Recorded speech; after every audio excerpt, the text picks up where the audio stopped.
Fala aí, beleza? Gabriel Porto por aqui. No vídeo de hoje a gente vai fazer uma disputa entre dois fundos imobiliários, HCTR11 e MXRF11. O que é melhor você fazer hoje aí com R$100 mais ou menos em média? Tem R$100 na conta, quero comprar um fundo imobiliário de papel, o que você escolhe? Uma cota de HCTR11 ou 10 cotas de MXRF11? No vídeo de hoje vou te mostrar aqui com respaldos, com informações, com histórico, qual seria a minha escolha nesse momento. Mas antes da gente começar, se você ainda não é inscrito aqui no canal, inscreva-se. Toda semana tem conteúdo, tem vídeo novo para te ajudar na sua caminhada rumo à liberdade financeira. Deixe seu like aqui também e no fim do vídeo o seu comentário. Então vamos lá. Falar de fundo imobiliário de papel é falar muito de MXRF e HCTR, dois dos principais fundos imobiliários aí do segmento. Muita gente comenta desses fundos imobiliários que ficaram extremamente conhecidos aí nos últimos tempos por conta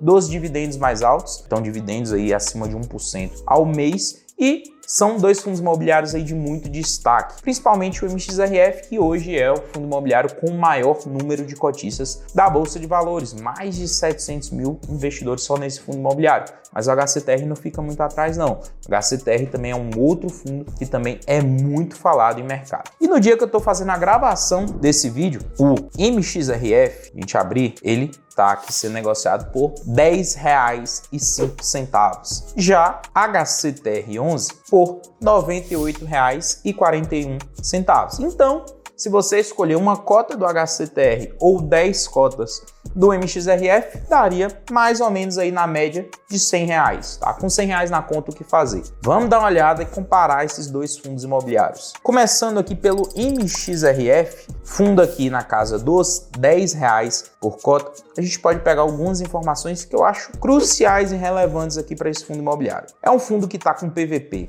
de quase 0,98, enquanto a gente tem um HCTR com um desconto maior nesse momento. O último dividendo desse fundo imobiliário foi aqui na casa dos 10 centavos por cota. É o fundo que vem entregando mais ou menos isso todos os meses. E qual é o grande diferencial que eu vejo do MXRF para o HCTR? Primeiro é esse aqui, ó, que muita gente não leva em consideração, mas eu levo. Início do fundo. O MXRF é um fundo de 2012. São mais de 10 anos de história em mercado. Então, o MXRF já passou pelos mais diversos cenários dentro do mercado de fundos imobiliários. Já pegou governo de direita, governo de esquerda, economia em alta, economia em baixa, PIB em alta, PIB em baixa, Selic de 2 dígitos, Selic de 1 dígito, mercado muito pequeno ainda, como era lá em 2012, mercado muito grande, como é agora, e é um fundo que sobrevive a tudo, tá? É um fundo que historicamente vem sobrevivendo a tudo e de maneira super positiva, né? A gestão da XP, do meu ponto de vista, faz um trabalho bem interessante dentro desse fundo. Foi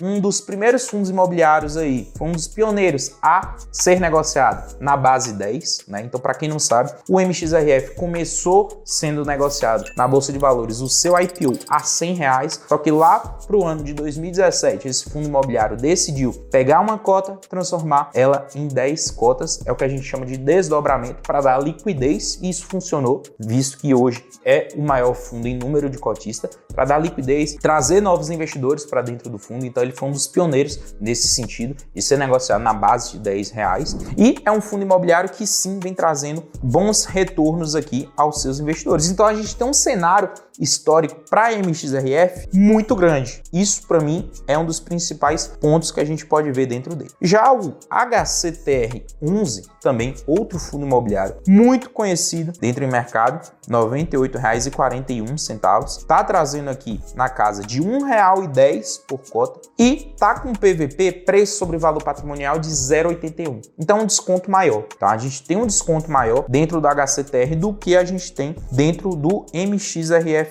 E se a gente abrir aqui o relatório gerencial desse fundo, a gente vai ver alguns pontos de super destaque. Como eu disse para vocês, o MXRF tem mais de 700 mil cotistas. O HCTR fica bem atrás em número de cotistas, mas é um número bem relevante. Mais de 200 mil cotistas é um número bem relevante. Ele se configura entre os fundos imobiliários aí, entre o top 10 de maiores cotistas dentro do mercado. Só que quando a gente olha, de fato, aí para o histórico, a gente percebe que o HCTR já é um fundo de 2018. São 4 anos aí em mercado. É uma uma história também considerável, 4 anos em mercado, já dá pra gente ter um panorama bem interessante do fundo, mas não é um histórico tão grande quanto do MXRF11. Nos últimos 12 meses, o HCTR entregou aqui aos seus cotistas 17% em retorno. Já o MXRF entregou aqui aos seus cotistas 12%. O MXRF se destaca mais por ter uma maior liquidez, maior histórico, ser mais consolidado em mercado, porém ele tem um retorno menor também em renda. O HCTR é mais novo e, em contrapartida, tem um retorno maior em renda. Tem uma quantidade menor de cotistas e tem um retorno maior em renda. Outro ponto que eu quero destacar é a questão aí do risco dessas duas operações. Eu considero atualmente o MXRF com um risco menor em operações. Por quê? O MXRF, se a gente olhar a carteira histórica dele aqui, entender um pouco como é que ele está dividido, ele está com 75% em papéis, que é a parte de dívida imobiliária, ele tem uma parte em permuta financeira, ele tem uma parte em outros fundos imobiliários e tem 3% em caixa. Já o HCTR, se a gente abrir aqui o relatório gerencial dele, vou rolar aqui o relatório gerencial para a gente ver o que ele tem dentro. Ele tem basicamente 76% em CRI, que é a parte de papel, 22,7% em fundo imobiliário e apenas 1% em caixa. Então o HCTR está extremamente alocado, enquanto o MXRF ainda tem caixa para respirar, para fazer novas alocações. Então eu vejo que o MXRF consegue ter uma flexibilidade melhor em mercado nesse momento do que o HCTR. Então ele consegue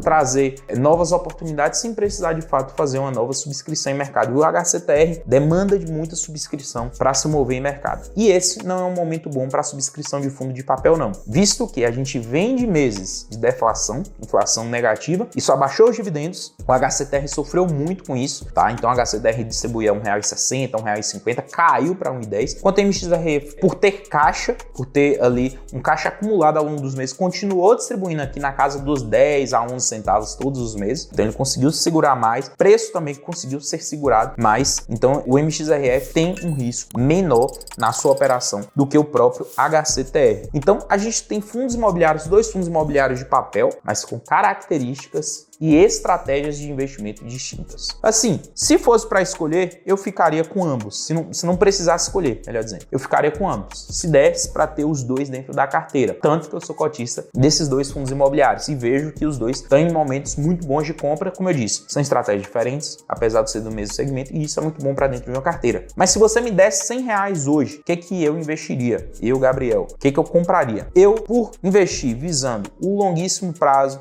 visando não um retorno muito rápido, eu hoje ficaria com 10 cotas de MXRF. Apesar de ter um retorno um pouco menor em dividendos, eu vejo que o MXRF é um fundo imobiliário que está mais saudável nas suas finanças, tem caixa, tem um resultado acumulado que deve ser distribuído, e esse histórico que o MXRF vem trazendo dentro de mercado, aumentando seus dividendos ao longo do tempo. Se você buscar o histórico aí, você vai ver que o MXRF saiu de 7 centavos de dividendo para depois 8, 9 e agora está no patamar de 10 centavos e consegue se manter assim. Então vejo o MXRF como um fundo mais estável em mercado. Então, com R$100 nesse momento, eu compraria 10 cotas de MXRF do que uma cota do HCTR, mesmo vendo que o HCTR tem um desconto um pouco maior. Eu dou mais crédito ao histórico e os resultados que o MXRF vem trazendo nos últimos 10 anos por conta disso. Isso é porque eu tenho que escolher, mas se você puder, eu acho que os dois são duas belas opções aí para fundos imobiliários de papel. E outro ponto, a gente já está vendo a inflação voltar a ficar positiva no nosso país. A tendência natural é que ambos os fundos imobiliários, tanto até o final desse ano quanto para o ano que vem, para 2023, o dividendo desses fundos imobiliários suba, beleza? Então isso é importante a gente deixar claro, e essas oportunidades que a gente está vendo, no meu ponto de vista, não deve durar muito tempo, então aproveite. Agora eu quero saber de você, com R$100 você compraria o quê? 10 cotas de MXRF ou uma cota de HCTR? Deixa aqui nos comentários, deixa a sua justificativa, eu quero saber de você também, beleza? Até o próximo vídeo, nos vemos em breve.